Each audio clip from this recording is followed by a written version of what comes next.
একটি মেয়ে ফেসবুকের মধ্যে লাইভে এসে সাজগোজ করে আত্মহত্যা করাটাই কি মর্মান্তিক একটি ঘটনা, কি দুঃখজনক একটি ঘটনা। না জানি কত কষ্টের বিনিময়ে মেয়েটি তার জীবনটিকে উৎসর্গ করে দিল। আসলে বাংলাদেশের মধ্যে 50% মেয়েদেরকে বিয়ে দেওয়া হচ্ছে 18 বয়সের নিচে মেয়েদেরকে। মেয়েটি অষ্টম শ্রেণীতে পড়তো, তার একজন প্রিয় মানুষও ছিল। তার প্রিয় মানুষ থাকা সত্ত্বেও তার মা বাবা অন্য একজন ছেলের সাথে তাকে বিয়ে দিয়ে দেয়। মেয়ে হলে জন্মালেই কিন্তু অনেকজনের ঘরে চলে যেতে হবে, সেটাই সঠিক। তো মেয়েটির কিন্তু পূর্ণ বয়স ছিল না।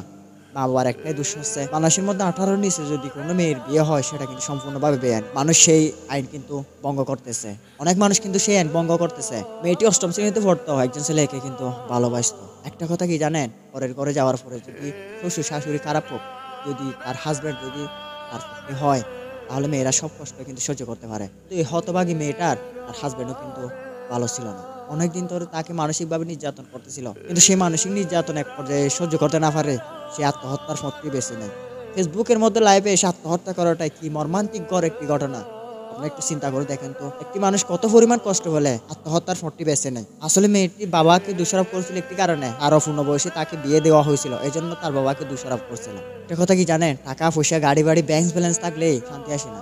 শান্তি থাকার জন্য দায়িত্ববান একটি পুরুষেরই দরকার হয়। আসলে সেই দায়িত্ববান পুরুষটি তার কপালে জুটে নেয়, এই জন্য সে আত্মহত্যার পথটি বেছে নেয়।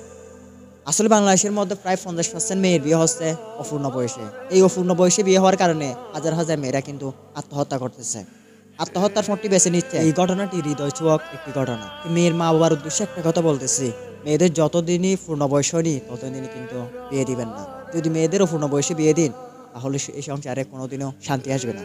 মেয়েদেরকে বিয়ে দেওয়ার আগে মতামত একটু প্রকাশ করার চেষ্টা করেন। মেয়েটিকে অন্য একজনকে পছন্দ করতো কিংবা ভালোবাসতো, সেই কথা একবার মেয়ের কাছ থেকে জিজ্ঞেস করে দেখুন, তারপরে মেয়েদেরকে বিয়ে দিন। তো গাইস, ভিডিওটি বেশি বেশি করে শেয়ার করে দিবেন।